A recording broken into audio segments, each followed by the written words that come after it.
plaise de savoir que vous êtes nombreux partout dans le monde en train de me suivre à travers ma chaîne YouTube NBRDC TV. Quand on a un appel bien permanent comme entraînement d'actualité en temps réel. Ce n'est pas vraiment de mon habitude, c'est la analyse de la vidéo. Ce plus est à 100. Mais le tellement que si je n'en c'est vraiment important. C'est vraiment important parce qu'il s'agit bien il y a Ariambo Canabiso. Il y en a le but qu'il faut sa vidéo. Il faut la vidéo vraiment bon on a NBM en personne voilà. Nabi si j'ai le vraiment il y a à boire et à manger, n'est-ce pas? Donc il s'agit bien de nos musiciens, de nos artistes, de nos stars. Et voilà. Tellement qu'il s'agit bien à Bastar, na biso, ba mission à Mboka na biso. Donc, faut lobe la quand il y a un besoin. Je fais juste une analyse différenciée entre la musique et la presse. La musique et la presse. Et là, on entend à Combo et à Batou, au bazar na Katia Sijo, bazar vraiment des éléments clés. Il s'agit de Fali Poupa. Innocent Baloume, Gez Mawete et Fer. Avec Fali Poupa et Fer égale à Papa Hervé, là j'adresse plus à ma journaliste, ceux qui sont chroniqueurs, au Balobela Bango et le fan. Bolimbisanga, le Gaulois, les Warriors et les Warriors Bolimbisanga. Avec Gez Mawete, analyse qu'ils ont adressé plus de pan à Bango et Innocent B. En plus, la presse en général, surtout, bateau bazarana ba poncho ba lobela rabattement be quelconque, et bien qu'à lobela rané musicien mo quelconque. Na bateau, o bazape na ponchon te net PM na Isaac Maï. Je rappelle que la vôtre que devant vous, elle s'appelle bien Nicole Bokanga, la super-woman black, la généraliste de la presse congolaise, la reine des analyses, la youtubeuse bien formée. Et voilà, on a une youtubeuse. Le BS comme un bout, il y a bateau babi bengara, la journaliste professionnelle. À propos, il y a ce qui se passe entre Gez et Innocent B, c'est des bêtises. C'est quelque chose qui est créé. Moi, je pensais que car un youtubeur n'a pas youtubeur, il va créer un base. Nous avons un télé, va créer un base, n'a pas journaliste professionnel. Parce que vous analysez non. Vous analysez non, même à la fin de cette analyse, on tient la vidéo n'am il y a une autre comment il y a et comment Gez Mawete il y a une émission il y a PM il y a pas plus bon. C'est quelque chose qui est préparé. Même si l'attitude de Papimbo man na plateau naïe avec Innocent B. Innocent B avant d'ina organiser. Je sais pas moi, les facile qu'on apprend pas ça ou comment on a ba nikin on a ba campus parce que moi je suis youtubeuse. Que soyez invité à une info à respecter plateau non plateau c'est nga. Net il a lancé la vidéo avec mon téléphone ici et la chaise dans plateau nanga. Si tout le monde bailler il faut respecter plateau nanga na nenge à côté linga parce que c'est chez moi. Mais Innocent B la façon de vendre c'était pas vraiment le mission. C'est qui débat moi va créer parce que ma micro va tirer dans la télé bon filmer ba. En soi vraiment. Et quelle mission de peut-être tu vas te talanga misu ba na ba vie contrat nanga mais misu ba d'accord nanga. Et mission on besoin d'un botal non comment qui j'ai oublié la chaîne de YouTube botala ngana tali na retali j'ai compris que c'est quelque chose qui était bien préparé là de base et puis base mon primeur pour maternelle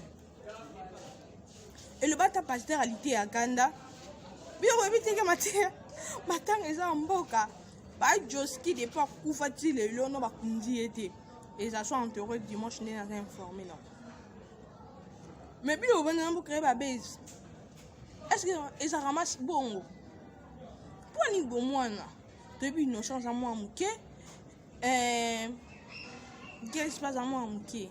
Mais bon, je suis 17 ans, 16 ans, je suis dans la musique. Je suis dans la musique. Je suis responsable. Pourquoi des belles saletés? Est-ce que moi, j'ai vraiment innocent dans Zakiana? Non.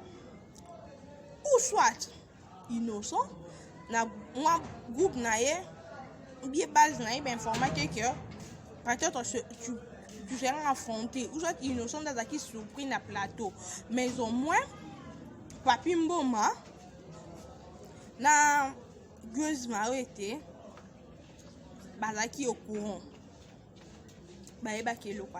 Papi Mboma Bazaki au courant.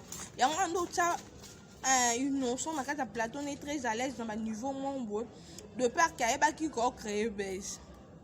Base de bébé bat pas créable. Depuis groupe moi bat pas créable base. Ken Piana, Karine Mokondi, et Kotina Pino. Donc c'est-à-dire qu'il n'y a pas de choses à faire. Donc peut-être que non, tu dois rentrer à l'IFASIC. Ok, quand on journalisme, non, bon, non, préféré la YouTubeuse que je suis. Mais j'ai passé par l'université, mais il y a une autre chose. Pour te dire, non, j'ai passé par l'université, j'ai fait l'économie et finance à l'université chrétienne de Kishia, université ICCM, université chrétienne cardinal Malula. Je suis en cours vers licence dans l'Haïti, mais je n'ai pas fait journalisme et communication. Mais je suis journaliste en formation chez la PIC. Expliquer que je suis peut-être par ignorance de foi. Et on a le YouTube bien formé. Et j'ai appris la déontologie ici, dans YouTube.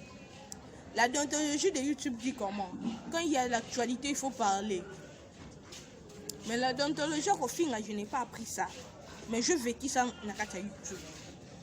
C'est comme ça. On a écrit une parenthèse explicative. Je me suis dans un temps, avec le temps, prochaine école, vous s'abonner massivement, vous liker, vous commenter, peut-être, mon ami me quelque part, il faut que la chaîne école, comme ça je vais parler de moi. Mais pour un moment, si on a un bébé que je suis la youtubeuse bien fou. Pourquoi la fond là parenthèse aux questions à foutre un mineur peut-être qui est facile qui n'a que ça journaliste mais pourquoi parce que bino bat botam na bat diplôme on vous avez exemplaire dans motin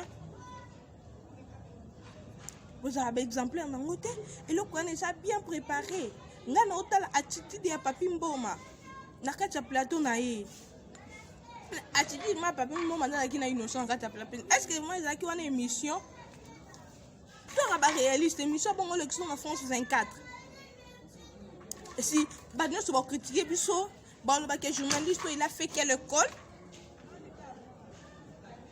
Mais c'est pas du tout qu'il n'est pas plus mon massacre, c'est pourquoi? C'est parce que mon livre baisse et continue à radier na bango. C'est-à-dire que rancune sur ma mission. Moi je dis très souvent que faire une fali barana promté.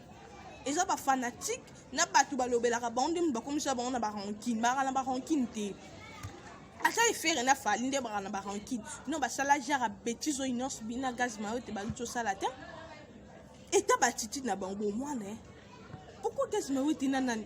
Notre land a coûté très beau. À l'objet qu'elle a 21 ans, na émission à Mike Lokamba. À réagir à ta bonne côté, quand même, à Zaki, moi, macho, bien que beaucoup de choses. So bino bo ba ba mi ke bo piso to sala ba na l'histoire ba ne so nini to ba encourager ba baba mike est-ce que réellement bon innocent dans un non on a fier ya carrière na yo après 10 ans on a ma fier ya carrière na après 10 ans papa Oza sont à 24 ans. Non, après 10 ans, comme à 34 ans, Oza est jeune. Est-ce que ma carrière, nous, est bien? Bazongzolo, les passés, nous, est bien. Les passés, nous, nous, finir avec imbécile. La maturité, hein? Même ce que non, Ah, papi mbo, est-ce que c'est important d'informer une os bien à même moment n'europe du malakad que Guez Maoué est à l'écart qui a eu le banni que ah le banni c'est un imbécile failli à la visibilité du genre. Moutou a matso a mukola bon il est passé par ici ok puis on est à chaîne. Encore on a rendez-vous dans bateau sous encore ça m'a sous on sait les matso c'est bien yo ngamo na chang est-ce qu'on a donc qu'est-ce qu'on peut avoir là que moi na chang ou non la carrière non la musique non ça pourquoi innocent on album na kacha terrain mais mon kono le ki na kacha plateau que le bel album noté yo fo bandolo baka batu yo ka batu acha ora mabe yo depo banda carrière no bat batela o kaka bakal bat bakasaka yo kana makambo innocent tu es encore pétu après ça le bible va faire et ba le bani après ça bon ba fa bugas ba le bani tout comme ba fali ba que le bani innocent comment occuper sa valeur et éducation que tu as reçue chez vous on valeur yes pourquoi le coco sambu ça ba ke bana tiang baza ba voyou baza ba brutal mais ba tout souvent ça d'accord na oté c'est peut-être que le babo a avoué na beti kara parce que je ne suis pas des tiang peut-être mais tiang moi je sais que tiang ba responsable ba la cap mais ero ba ken oyanga la moi tiang ba sala ngana j'étais pour que ba batika na image na mo que tiang eza pour na ba voyou même si ba na poto ba kenda ya doit tabi ka va les kan repas comme pesa za fa les ka par tiang donc tiang on ba voyou ba za représenter ba voyou nani Guez Maoué c'est pas normal ba propos tena na ba mis sur la caméra na de total la ba réseaux sociaux oui ba que ils sont responsables qui on aura bien autant tant que ba artiste musicien bon non ba banamike vous avez rien fait encore na kata musique de ce total il y a ba Eva Joski na ba Eva na bino ba Eva na bino za 0,5% na kata musique congolaise non pour ajouter te non pour impacter te mais pour ça, on a un rancune. Moi, il fallait me faire rien. On a fait un rancune. Il fallait faire la carte la takemba. A rumeli a sala da carrière. Tu es bien fallu na kinika. Bino tu es bien na Vodacom. Tu bien balé. Mais tout le bac Vodacom. D'ailleurs, tout le concours on a organisé. Malin parce que tout le bac ni Vodacom et même la biso artiste mon mi tout bien te après sa actualité passe. De le faire dans la maison mère à piriger. C'est ça qui fait de lui faire rigoler. Et pour pilote le bani, boy na concours, pour gagner na jeu concours, pour l'équipe comme ministère on dit nous na qui jeu concours, mais nous pour gagner pour ba gens peut-être Vodacom m'aider bâton à bini. Et bateau ba zo qui teni ba qui ba son talent. Peut-être besoin un homme na ba cop. Je dois revenir sur Nango. Tu as pu vendre. Et l'hiver est comme au Kimanga. L'hiver est comme au Kimanga. L'hiver est comme au Kimanga. Tout ça va responsable. Là, tu as pas l'hiver est comme au Kimanga. Il y a le bébé, mais je n'ai pas eu le temps parce que l'hiver est comme au déranger. Le nom est journaliste Isaac Maï. Isaac Maï. Journaliste et professionnel. Vous avez informé, vous avez une information, vous avez une information. Donc, comment tu permets quelqu'un, un petit, grand, à s'exprimer bien par rapport à parmi ceux qui 3 ou 4 musiciens? C'est du manquer du respect pour Fali, banani de son génération. Il y a un débat pour s'exprimer sur ce que débat vraiment tu permets aussi. Parce que je ne reçois pas trop de gens souvent chez moi. C'est les analyses que plus. C'est pas très souvent, non, c'est rarement, ce sont des choses qui occasionnellement on a eu peut-être on a ma chaîne mais chez moi, non, on a battu vraiment marijuana. Mais au moins, à un moment, quand il y a actualité, je fais quand même des analyses. C'est quelle dentologie? C'est quel style ou système? Même si balo barake, la point est exactement. Il y a exactement. C'est quelle dentologie? Ah mon Dieu, lumière est qui? Lumière est que. Moi et les gars, ma case, je pense faire ça pendant la journée, mais. Vous avez moi la classe, la vie va passer. Vous avez moi la classe en même temps utiliser, c'est vraiment difficile. Surtout l'année terminale, c'est vraiment difficile. Mais Nazara n'a pas d'abîme. Lumière et chimie, pardon-moi. N'a pas aussi s'analyse. Donc, demain, je vais finir ça. Non, tombe là-bas, point très important, peut-être dans le but. Donc, aux années qui première partie, analyse, il y a une autre bi, qui était papier, et puis Isaac Maï. N'a pas le belakaba, journaliste, au penchant. Parce que moi, je ne peux pas être là, parler de Fali Poupa, ou aller pas trop souvent dans les médias, pour mon peu, c'est ma propos, mais je ne peux pas être là pour nous la faire école à ma belle, ou pas très souvent dans les médias, pour que ça aille le propos, moi, ma belle, puis ça va tout. Pour le bélarabon, puis nous va pour le bélarabon. Parce que moi, je parle de la musique en général.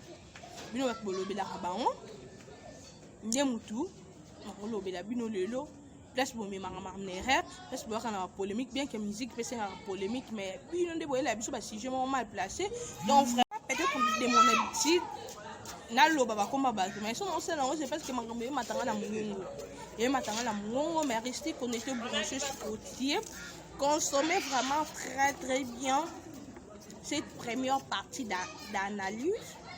On a installé pour la mission et puis vous consommez très bien, c'est-à-dire que vous partagez. Pour faire abonner, nous sommes 4 personnes qui sont abonnées. La chaîne Maman là, vraiment. Surtout que la vôtre MBE, à votre service. Je dis souvent que la science sans conscience n'est qu'un ruine de l'âme. Vous les restez connectés, branchés sur côté pour ça, mais lumière est permanente, c'est surtout que je travaille avec mon téléphone. Mais avec le temps, nous allons essayer d'arranger toutes ces histoires-là, ça va aller avec le temps. Donc, pour ça, la confiance, rester connecté, branché, ce côté. Le début a été toujours difficile comme ça, mais l'objet tombé tellement solo mon souffle. Quand je me retrouve juste demain, tout aussi s'analyse. Merci beaucoup pour vos abonnés.